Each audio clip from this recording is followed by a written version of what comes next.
Assalamualaikum warahmatullahi wabarakatuh. Saya Safira Mauliza, NIM 2019-41118, mahasiswa dari Institut Agama Islam Negeri Semawe, Fakultas Ekonomi dan Bisnis Islam, jurusan Ekonomi Syariah.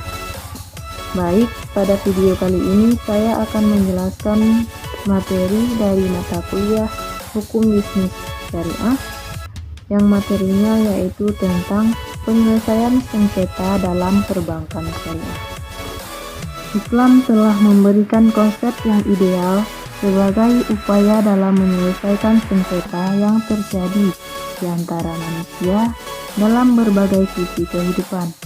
Upaya tersebut dapat diklasifikasi menjadi dua kelompok besar, yaitu upaya penyelesaian sengketa yang dilakukan oleh badan kekuasaan kehakiman dan upaya yang dapat dilakukan di luar badan tersebut. Kekuasaan kehakiman dalam Islam diurai menjadi 3 bagian. Pertama, kekuasaan al-qadha, yaitu lembaga yang berwenang untuk menyelesaikan perkara perdata dan pidana.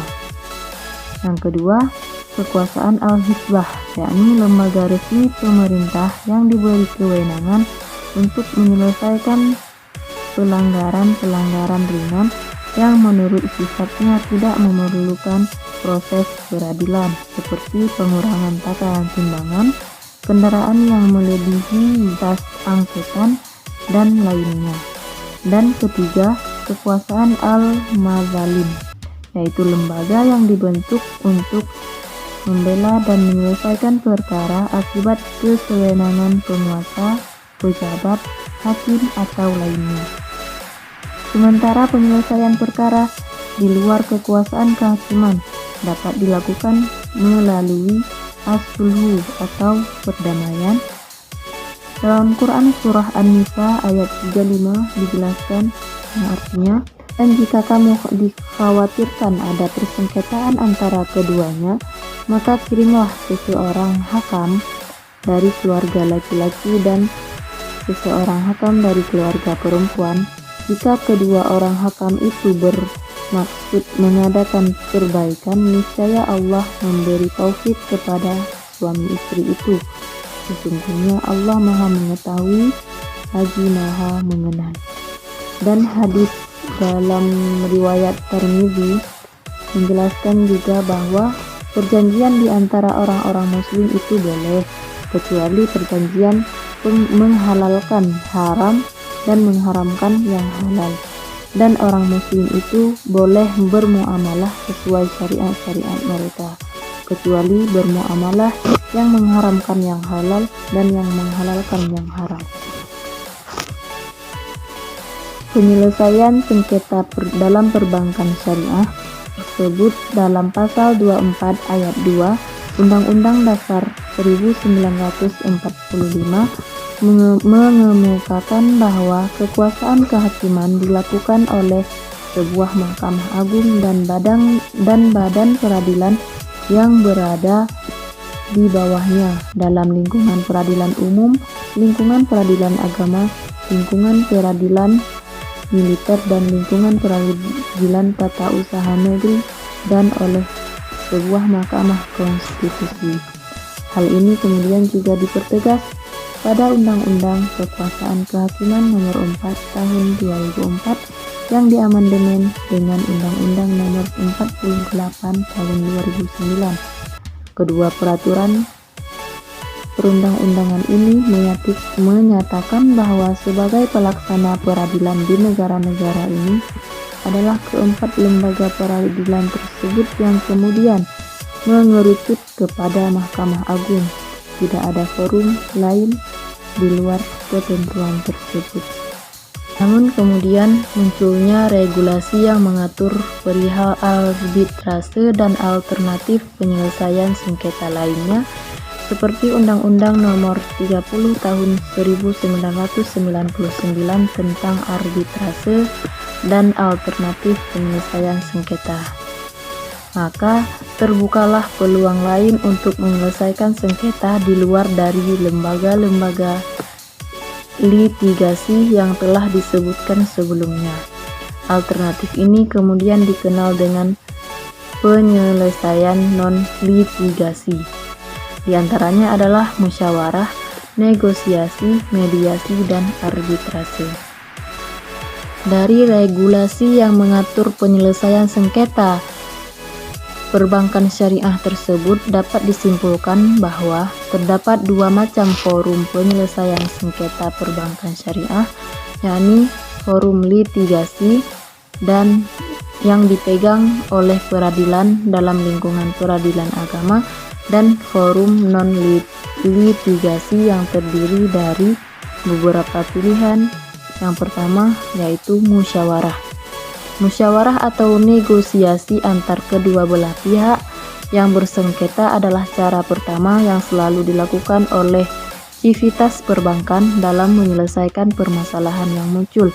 Upaya musyawarah ini dilakukan secara internal antara pihak bank dengan nasabahnya saja, tanpa melibatkan pihak ketiga dari luar. Kedua belah pihak berupaya untuk bernegosiasi mencari kesepakatan sebagai penyelesaian masalah. Kedua adalah mediasi perbankan. Pengertian mediasi perbankan dalam pasal 1/6 yaitu menjelaskan bahwa mediasi adalah penyelesaian sengketa melalui proses perundingan para pihak yang dibantu oleh mediator. Sementara pengertian mediator pada pasal 1/5 disebutkan adalah pihak yang bersifat netral dan tidak memihak, yang berfungsi membantu para pihak yang mencari berbagai kemungkinan penyelesaian sengketa. Menurut John Whitehall, mediasi adalah suatu proses penengahan di mana seseorang bertindak sebagai kendaraan untuk berkomunikasi antara para pihak sehingga pandangan mereka yang berbeda atas sengketa tersebut dapat dipahami dan mungkin didamaikan. Tetapi tanggung jawab utama tercapainya suatu perdamaian tetap berada di tangan para pihak sendiri. Yang ketiga, arbitrase syariah adalah bentuk forum penyelesaian sengketa perbankan syariah berikutnya setelah musyawarah dan mediasi. Di Indonesia, terdapat sebuah lembaga arbitrase syariah yang bernama Badan Arbitrase Syariah Nasional atau disebut dengan Basarnas. Basarnas merupakan sebuah wadah alternatif penyelesaian sengketa dan perkara industri perbankan syariah maupun juga di lembaga keuangan syariah atau LKS lainnya. Basarnas memiliki keunggulan-keunggulan di antaranya yang pertama dari sisi kerahasiaan, di mana penyelesaian sengketa Basarnas dilakukan dalam sidang tertutup sehingga penyelesaian sengketanya menjamin rahasia dan menjaga martabat masing-masing pihak serta bisa menjaga ukhuwah Islamiyah. Yang kedua, memberikan kepercayaan kepada para pihak karena penyelesaiannya secara terhormat dan bertanggung jawab. Yang ketiga, para pihak menaruh kepercayaan yang besar pada arbiter karena ditangani oleh orang-orang yang ahli di bidangnya. Yang keempat, efisiensi waktu, karena proses pengambilan putusannya cepat dan tidak melalui prosedur yang berbelit-belit, sehingga dengan biaya yang murah Basarnas harus bisa memutuskan sengketa yang masuk dalam waktu paling lambat 180 hari ataupun 6 bulan. Keputusan bersifat final dan binding, sehingga masing-masing pihak harus menerima dan melaksanakan keputusan yang ada dan tidak ada lagi upaya hukum selanjutnya, baik berbanding maupun kasasi. Hal ini juga menjunjung efisiensi waktu. Keenam, para pihak menyerahkan penyelesaian sengketanya secara sukarela kepada orang-orang atau badan yang dipercaya, sehingga para pihak juga secara sukarela melaksanakan putusan arbiter sebagai konsekuensi atas kesepakatan mereka mengangkat arbiter. Di samping arbitrase syariah, para pihak juga dapat memilih jalur litigasi atau peradilan untuk menyelesaikan sengketa perbankan syariah, atau sebelum dihasilkan putusan para pihak juga dimungkinkan untuk sepakat beralih dari arbitrase kepada jalur litigasi. Namun begitu peradilan adalah jalan terakhir sebagai pemutus perkara tersebut. Hakim harus memperhatikan rujukan yang berasal dari arbiter jika sebelumnya telah menangani kasus tersebut sebagai bahan pertimbangan, dan untuk menghindari lamanya proses penyelesaian. Yang keempat, peradilan agama.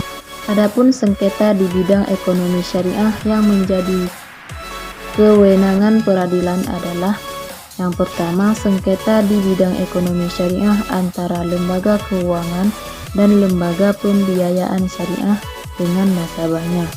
Yang kedua, sengketa di bidang ekonomi syariah antara sesama lembaga keuangan dan lembaga pembiayaan syariah. Yang ketiga, sengketa di bidang ekonomi syariah antara orang-orang yang beragama Islam, yang mana akad perjanjiannya disebutkan dengan tegas bahwa kegiatan usaha yang dilakukan adalah berdasarkan prinsip-prinsip syariah. Wewenang pengadilan dalam lingkungan peradilan agama untuk menangani sengketa perbankan syariah juga dipertegas dalam Pasal 55 Ayat 1 Undang-Undang Nomor 21 Tahun 2008 tentang Perbankan Syariah. Pada pasal tersebut dinyatakan bahwa penyelesaian sengketa perbankan syariah dilakukan oleh pengadilan dalam lingkungan peradilan agama. Dengan ini berarti semakin jelas bahwa peradilan agama merupakan satu-satunya lembaga peradilan atau litigasi yang diamanatkan oleh perundang-undangan untuk menangani sengketa perbankan syariah. Dari keseluruhan materi dapat disimpulkan bahwa penyelesaian sengketa perbankan syariah di Indonesia dapat dilakukan melalui dua jalur, baik jalur litigasi maupun non-litigasi. Peradilan agama merupakan lingkungan peradilan yang berwenang untuk menyelesaikan sengketa perbankan syariah pada jalur litigasi. Sementara melalui jalur non-litigasi dapat dilakukan melalui musyawarah, mediasi perbankan, arbitrase syariah, pengadilan dalam lingkungan peradilan umum. Basarnas adalah forum paling strategis untuk menyelesaikan sengketa perbankan syariah karena Basarnas dapat menyelesaikan sengketa dengan lebih cepat, sederhana, dan biaya ringan. Selain itu, penyelesaian melalui arbitrase syariah juga dapat lebih menjaga kerahasiaan masing-masing pihak. Hanya ini yang dapat saya jelaskan ataupun saya paparkan. Lebih dan kurang saya mohon maaf. Saya akhiri. Billahi taufiq wal hidayah. Assalamualaikum warahmatullahi wabarakatuh.